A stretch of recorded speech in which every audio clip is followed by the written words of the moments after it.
Constructor में कितने types हैं? 3 टाइप है। सबसे पहला क्या होता है? सबसे पहला बोलता है डिफॉल्ट। डिफॉल्ट का खास बात यह है, अच्छा सबसे पहला कंस्ट्रक्टर का खास बात क्या है? कंस्ट्रक्टर एक मेथड है, ये सब मानते हो? मेथड है, कैसे कंक्लूड कर सकते हैं? पैरामीटर जब भी देखोगे तो वो क्या हो जाएगा? मेथड, और रिटर्न टाइप रहेगा। क्लियर? ये दो चीजें रहेंगे तो कंफर्म कर सकते हो मेथड है। डन। अब अगर रिटर्न टाइप नहीं रहेगा, सिर्फ नाम और पैरामीटर रहेगा, तो फंक्शन कॉल हो रहा है। अगर उसके आगे रिटर्न टाइप है तो डिक्लेरेशन है। अगर वो रिटर्न टाइप वाला पार्ट नहीं है, सिर्फ नाम है और पैरामीटर्स पास किए गए, तो इसका मतलब वो क्या है? फंक्शन कॉल है। क्लियर? चल, डिफॉल्ट कंस्ट्रक्टर है। अगर हमने कंस्ट्रक्टर बनाया नहीं है तो जेवीएम अपने आप एक कंस्ट्रक्टर डाल देता है, ये हमको ऑलरेडी पता है। ठीक है, सेकंड टाइप जो है वो क्या है? पैरामीटराइज्ड कंस्ट्रक्टर है। क्या फर्क है? जब भी हम लोग पैरामीटर्स पास करते हैं, जैसे हमने यहाँ पे किया, तो ये हो जाता है पैरामीटराइज्ड कंस्ट्रक्टर। Done, simple. चल, लास्ट क्या होता है? ये तो हमने स्किप ही कर दिया, नहीं है ना? क्या करता है, कुछ आइडिया? कॉपी क्रिएट करता है, मतलब क्या?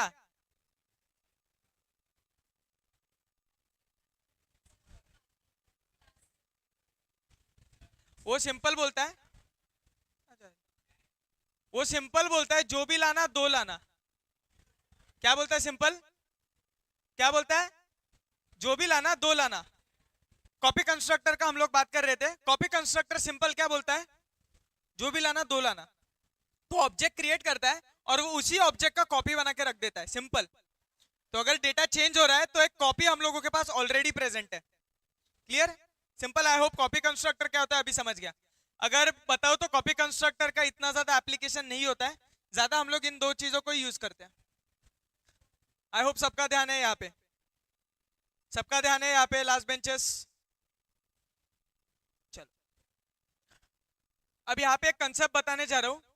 शायद जिन लोगों को मैंने पहले पढ़ा है उनको पता होगा, शायद जो अभी पहली बार देख रहे बैठ रहे हैं मेरे लेक्चर में, उनको वो शायद पहली बार देख रहे होंगे।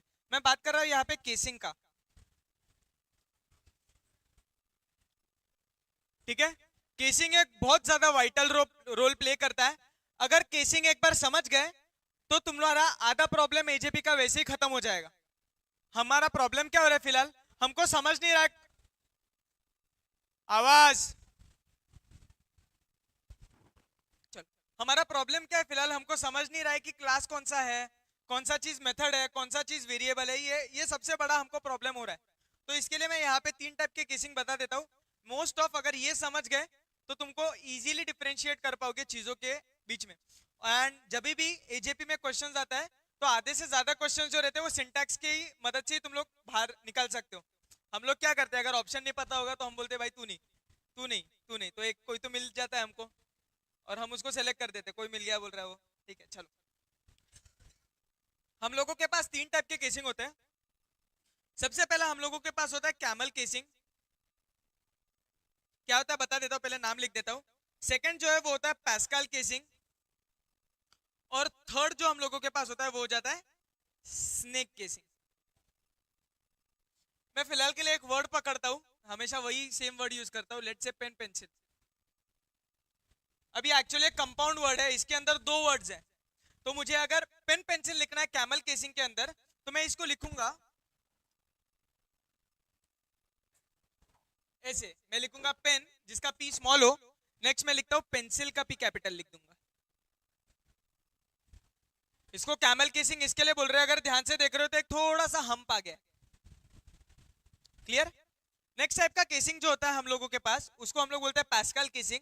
इसमें फर्स्ट लेटर भी कैपिटल होता है, इसके अंदर सिर्फ फर्स्ट लेटर स्मॉल होता है, बाकी नया वर्ड जब आता है तब कैपिटल होता है। इसके अंदर स्टार्टिंग से सब चीजें कैपिटल होती है। तो इसको लिखूंगा पेन पेंसिल। क्लियर? चलो, लास्ट जो स्नेक केसिंग है उसके अंदर हम लोग सारी चीजें स्मॉल रहती है, और जब भी एक नया वर्ड आता है हम उसको एक अंडरस्कोर के मदद से कनेक्ट करते हैं।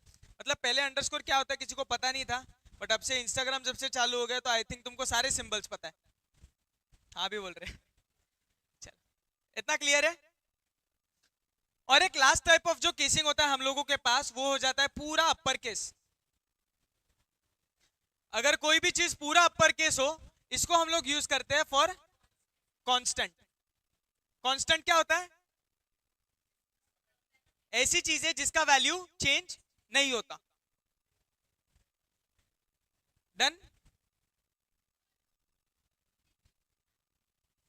केसिंग चाहिए? केसिंग चाहिए? केसिंग क्या है? देखो सिंपल, जब भी हम लोग कोई भी वेरिएबल डिक्लेयर कर रहे हैं, उसको डिक्लेयर करने का फॉर्मेट है। ये तुम्हारे सिलेबस का पार्ट नहीं है, ये इंडस्ट्री का पार्ट है। तो जो भी तुम लोग मेथड्स देखोगे, जो भी बिल्ट इन रहेंगे, वो सारे इसी केसिंग को फॉलो करते हैं। कोई भी लैंग्वेज देख लो, अगर कोई भी लैंग्वेज देखोगे, उन सब में तुमको ये सेम फॉर्मेट दिखेगा। क्लियर? अच्छा, सबसे इंपॉर्टेंट चीज तो बताना रह गया। कैमल केसिंग जो है, ये कैमल केसिंग तुम लोग देखोगे सबसे ज्यादा मेथड्स के लिए। तो जो भी मेथड्स तुम लोग देखोगे वो होता है कैमल केसिंग के अंदर।